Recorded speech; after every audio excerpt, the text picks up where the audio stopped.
Arrangé,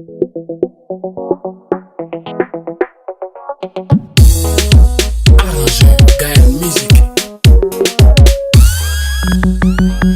Kejabonu, Kejabonu, Kejabonu, Kejabonu, Kejabonu, oui, Kejabonu, Kejabonu, Kejabonu, oh, Kejabonu, mami Kejabonu, papa Kejabonu, oui, Kejabonu,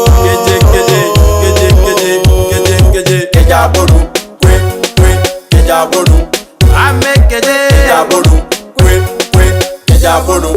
Aïe, asima zotonia, donga sunga ya swanga monyo, aïe matabele, bejama blanco, bondre maïjeyo, aboboni, eswanga mai matabe, bejama blanco, bondre maïjeyo, menga krokenyo, alle bondre pa, ase keje, anya so jamao, keje sa, keje,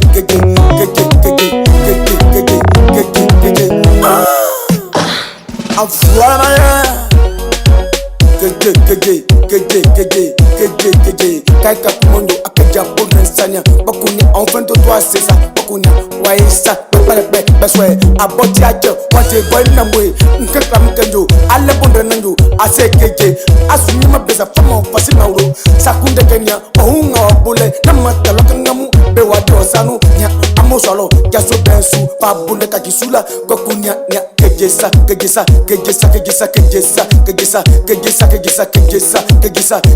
nya bubusa le père Lucas Dolly, le père Williams, depuis toujours beau. Soyez salués. H. Kofi Mano, Tantanya, aïe, abotia chao. Nya maga trokenyo, kodi vonga suwa bondre kan le manyu, bondre dandamu. Yebele nyonyo. Mamla ngule ngamanyo, bakambe dele, como si me bondre keje, temo dele nyo. Ayaka ngule ngamanyo, bakam dele, como si me keje, tebe dele nyo. Nya ngake, fafasi nganya, tao kwa kufunya sunya, kwa kejo busa keje, keje. Ati ministre, ati député, kanza ati président, ça c'est keje, nya bien mundi wo. Donga sunga ijoe, bondre nya umaso, sa ngofa masunya, bondre kusija, embanga inesi, nya kanza le bondre, kanza le jaga, ala jindrede, asime keje fo, yaswa su chomode, ngamo kenya, prefasi nanya, koisone bon fengi su sebo kunya, bunya fronya, beswe, ngakenya, la katunde kande, iye, amadeli enyo, akizideli enyo, amudeli enyo,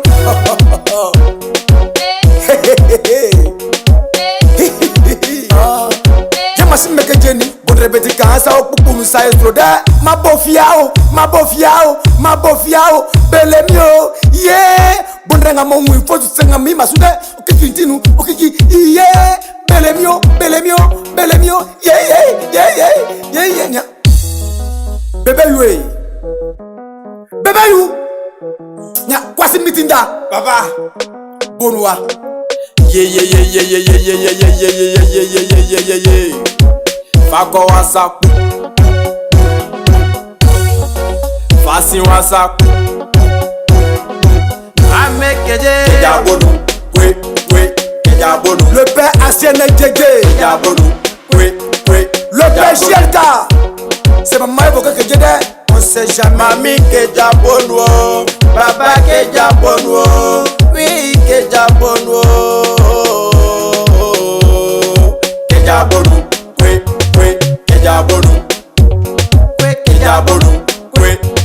Kejabonu. Arrange Gaël, comme un chant. Mon pro, y'a au feu y'a 7 ans. Les éclats de José, le boss gras à Boéni. Magela Star, Nya chanson.